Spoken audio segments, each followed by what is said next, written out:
हम हैं आजाद हिंद के रक्षक हम, और हमारे ही अधिकारों के हनन किए जाते हैं।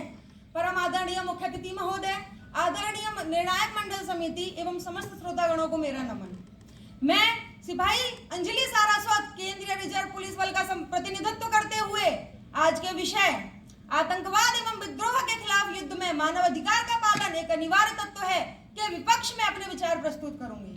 महोदय, मानव अधिकार का निर्माण तो प्रत्येक मनुष्य के हितों की रक्षा के लिए किया गया था, परंतु आज ये हमारे सुरक्षा बलों की जान का दुश्मन बन गया है, जिनकी पालना करते हुए एक सुरक्षा कर्मी अपनी जीता है, क्योंकि वह जान अगर उसने मानव अधिकारों की अवहेलना की तो कहीं ना कहीं उसे जुर्म के कटघरे में खड़ा होकर जलील होना पड़ेगा।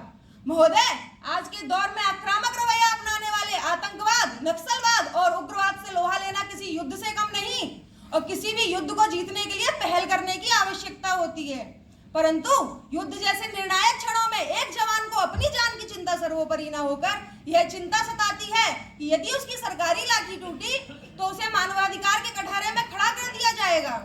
महोदय, मैं जानना चाहती हूँ, क्या युद्ध में शहीद होने वाले जवान का उसकी माता, पिता, पत्नी या बच्चों का कोई मानवाधिकार नहीं होता, जिन्होंने अपने घर के चिराग को इस परम आदरणीय भारत भूमि की सेवा के लिए भेज दिया, और बदले में उन्हें क्या प्राप्त होता है? उस पुत्र का छत बिछत शरीर, जिसने मानव अधिकार की जंजीरों को तोड़ने का साहस सिर्फ इस वजह से नहीं किया कि जब ये जुर्म के कटघरे में खड़ा होगा तो क्या उचित तर्क देगा अपने ऊपर लगे आरोपों से निजात पाने का। महोदय, ये बात सत्य है कि हमें कुशल प्रशिक्षण दिया जाता है हर तरह की विपरीत परिस्थितियों का सामना करने के लिए, किंतु जब उन्हीं विपरीत परिस्थितियों में एक जवान शहादत को प्राप्त होता है तो उसमें सिर्फ उस जवान या उसके परिवार का उस पर प्रभाव नहीं पड़ता, उसका प्रभाव पड़ता है संपूर्ण भारत की संपूर्ण अर्थव्यवस्था पर। क्योंकि महोदय, ये आतंकवाद, नक्सलवाद और उग्रवाद आज देश की जड़ में घुसना चाह रहे हैं, और कहा जाता है कि किसी भी बीमारी के बढ़ने से पहले उसे जड़ से खत्म कर देना उचित है। महोदय, जम्मू कश्मीर में हमारे 5,500 से अधिक जवान शहादत को प्राप्त हो गए, वहीं नक्सली प्रभावित क्षेत्रों में 3,500 से अधिक जवान अभी तक अपनी जान गंवा चुके हैं। हमें सीख लेनी चाहिए श्रीलंका सरकार से, जिन्होंने अपनी सेना को खुली छूट दी और लिट्टे जैसे आतंकवादी संगठन पर काबू पाया। हमें सीख लेनी चाहिए अमेरिका सरकार से, जिन्होंने आतंकवाद मुक्त अभियान चलाए और सीरिया जैसे क्षेत्रों में कई हद तक आतंकवाद पर काबू पाया। महोदय, आज देश को आजाद हुए 76 वर्ष पूरे हो गए हैं, और इन 76 वर्षों में हमने काफी क्षेत्रों में काफी तरक्की कर ली, किंतु देश में व्याप्त आतंकवाद, नक्सलवाद और उग्रवाद पर हम आज तक काबू नहीं पा पाए।